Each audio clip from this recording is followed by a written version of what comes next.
Welcome to the newest episode of Beatin' and Bangin'. I'm your host, Kyle Dalton. In today's video, we've got multiple news items, including Denny Hamlin calling out NASCAR for ignoring fans and pleading with the sanctioning body to make a change. A viral video I saw yesterday on Instagram at COTA involving a fan having a medical emergency and crashing his sports car on pit road. And the heartbreaking news yesterday with the death of Kyle Larson's PR man, Jon Edwards. I wanted to share my thoughts about Jon and my most recent experience with a PR veteran. Plus, we'll have our Bristol preview, including our fun facts and figures, and we'll take a look at who has the best starting and average finishing position at the last great Coliseum in the last 4 races. But first, let's go back to Wednesday and an interview I heard with Denny Hamlin on SiriusXM NASCAR Radio.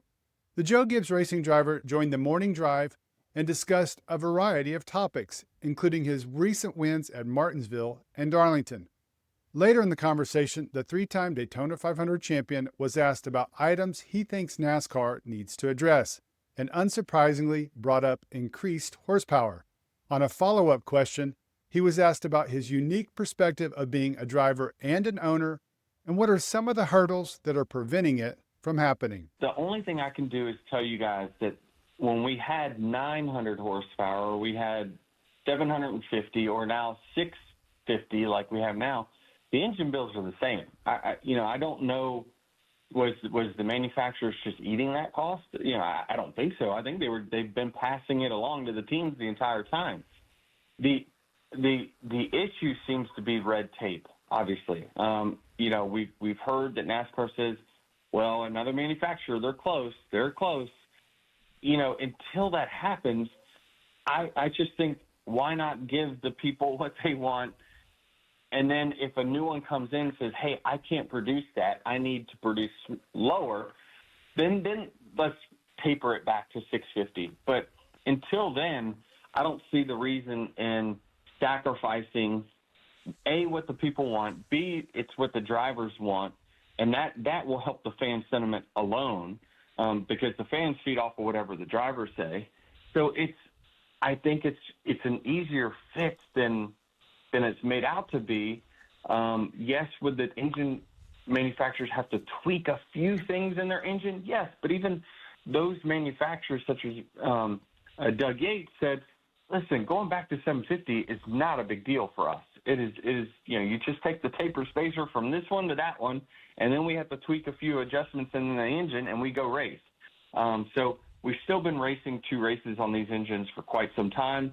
I don't see a reason not to have, go back to the 750 and just try it. Please just try it and see if it puts it back in the driver's hands. Listen, I know a lot of you don't like Denny, and I get it. In fact, he enjoys playing the role of the villain and antagonist, as his 2311 Racing business partner Michael Jordan noted before Sunday's race at Darlington. But you can't deny that the guy is not afraid to speak his mind and stand up to NASCAR and then give reasons why he believes a certain way. This is the perfect example, and I have to agree. NASCAR has used the same tired excuse for years of we're bringing in a new manufacturer.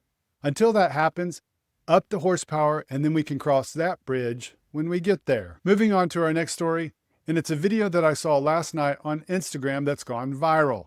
It's from my home track of Circuit of the Americas, where NASCAR raced just over a month ago. Take a look at the video, and then I'll explain what happened.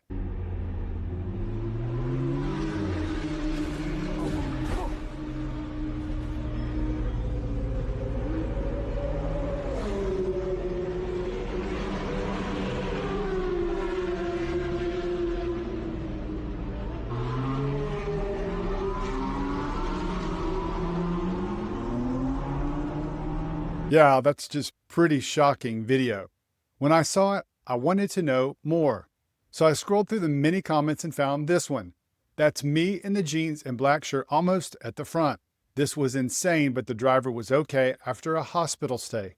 The person who made that comment was Colton Watson. As you can see, the car raced past him and missed him by just a couple of feet. I reached out to him and he provided me with some details. The car was part of a group called the Edge Addicts that can take their sports cars out to the 3.41 mile layout and run some laps. Unfortunately, this happened in 2023 when the man had a stroke and his foot got stuck on the throttle. Watson sent this photo of the scene right after it happened and said the victim went to a local hospital for a couple of days but was okay. Scary, scary stuff. Our next story is one I heard yesterday while listening to SiriusXM NASCAR Radio. I'm sure you Kyle Larson fans were as surprised as I was last week when it was announced that everyone on the number 5 pit crew but the fueler was being swapped out with the pit crew of the number 7 car of Justin Haley. I was confused by the move because I didn't think, outside of that loose wheel at COTA, the team was performing poorly. Larry McReynolds talked about it yesterday and shed some light on that topic. There's so many more layers to what happened with this swap than I think's been put out there. I talked a little bit to Cliff at Darlington. Bob Pockris, my teammate, talked to him a lot. So if you go back to COTA, remember the 5 car lost a tire and wheel. Those 2 crew members had to be replaced for the next 2 weeks, which was basically Phoenix and Las Vegas. The 2 crew members that replaced the 2 that got suspended was from the 7 crew. I remember talking to Rodney Childress in the garage area on Saturday morning at Vegas. He said their pit stops at Phoenix was a complete disaster. He said we one time lost 21 spots with the replacements for those 2 that had went to the 5. I get pit crew information every week. I get it for the race itself, and I get it for the season average. And it's basically measured on pit stop speed, consistency, and the ability to gain positions or lose positions on pit road, and they give them a ranking.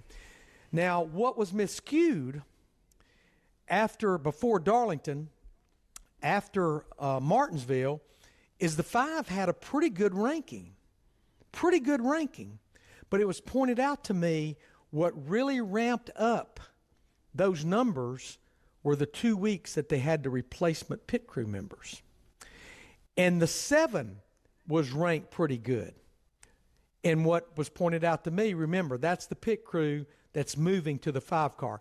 Cliff Daniels told Bob Pockris, our pit crew has been really solid. They've just not been extraordinary. We've got to go to the next level if we want to compete. Listening to America's Crew Chief, all I could think was, I need to talk with Cliff Daniels. I want to ask him about the pit crew swap and what happened last week at Darlington, and the decision to stay out and run despite being down by more than 100 laps. I had a lengthy one-on-one interview with Cliff at New Hampshire last year. I really enjoyed listening to him talk about all different aspects of racing. That was all set up through Larson's PR man, Jon Edwards. Well, any of you Hendrick Motorsports fans on X or Instagram likely saw the heartbreaking news yesterday that Jon unexpectedly passed away. I learned of the news late in the day on X and was absolutely shocked. You can see by all of the responses from journalists and others in the industry how people felt about Jon. I met him at Texas in 2023. He was super friendly right from the jump. He gave me his card and I remember him saying, "Shoot me a message and we'll get something set up." Now, fast forward to last month at COTA. I never hit the record button for a driver interview until I'm right in front of the driver and ready to go. That didn't happen last month at COTA, and I'm glad it didn't. Take a look at what happened. I don't know, I think just good, Jon. How you see it? That's been where Jon greeted me with his trademark smile, shook my hand, and as you could hear, he said, "Hi, Kyle." And then I went right into the interview with Larson. I only knew him for a couple of years. Many others, like Jeff Gordon, Inspire Motorsports co-owner Jeff Dickerson, knew him much longer. Dickerson's remarks on X, I think, sum up Jon best. In the coming hours and days, there will be an avalanche of kind words and tributes written about Jon, as is often the case when someone like him passes. What made Jon different is every one of those tributes is 100% truth, not politeness. Very well said. Rest in peace, Jon. And there's no easy way to transition from such awful news, but I'll try. It's time to move on to our Bristol preview, and we'll start first with drivers' average starting and finishing positions at the world's fastest half mile. And take a look at who is at the top, Kyle Larson. Wouldn't it be a fitting tribute if the number 5 car could overcome last week's disaster at Darlington and yesterday's devastating news and win? When you look at his average finishing position over the last 4 races at 3.3, and you see there's a strong possibility of it happening. He was, after all, the winner the last time we raced there back in September. If he doesn't, Denny Hamlin, who won last year's spring race, just might with his average finishing position of 3.8. The Joe Gibbs Racing driver is also at the top when it comes to starting position at 4.3. Chase Elliott is up next with an AFP of 4.8 and is followed by a pair of Chris's. Christopher Bell comes in at 5.5 and Chris Buescher at 6.5. Going down the chart, others that caught my attention are Chase Briscoe, who has the second best average starting position and is tied with C. Bell at 6.8, but the new JGR driver hasn't converted those good starts with an AFP of 15.5. Going further down our list and take a look at the 2 drivers who have the same number of starts as everyone else at 4, Kyle Busch and Joey Logano. Both have started mid-pack in those starts and finished even worse, Busch at 26.0 and Logano at 27.8. And now, let's move on to some fun facts and figures about this weekend's race in Thunder Valley. As you might expect with the numbers we just discussed, Denny Hamlin and Kyle Larson have combined to win 5 of the last 8 Bristol races. 462 of Hendrick Motorsports' 577 laps led at Bristol in the Gen 7 car came last September by Kyle Larson in that dominating performance. This race last year, where Hamlin later suggested someone peed into the tire compound mix, had a track record 54 lead changes. The fall race had 8, the fewest in the last 29 races there. No driver failed to finish due to an accident in this race at Bristol last year, the first time since May 1983. There were 16 leaders in this race last year, tied for the most in a short track race since 1989. None of the last 16 races at Bristol ended in overtime. The last Bristol overtime race was in April 2015. Last September's Bristol race saw 36 laps of caution, the fewest for a race here since April 1984. A driver swept the stages in each of the last 3 Bristol races.